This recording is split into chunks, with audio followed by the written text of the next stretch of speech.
Guys, kumakain ba kayo niyan? Ito ang tinatawag na patalbok. Ding-ding-ding. Ding-ding-ding. Ayan, ding-ding guys. Let's eat! Mas masarap may okra to kasi lalapot ang sabaw. Mm. Wow, ang sarap nito. Pinagpapalit ko to sa manok. Saka sa baboy. Sarap. Ang dami ko nga binili kay mama mo okra. Maalat. Tama lang. Sarap lang. Thank you.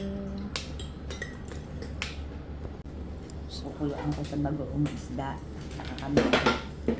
Ang sarap lang. Lalo na yung taba ng tilapia. Oh. Pag nagdidininding ka, parting ulo. Kasi, andun talaga yung lasa mo. No, Yung isda. malaman mo talaga yung lasa.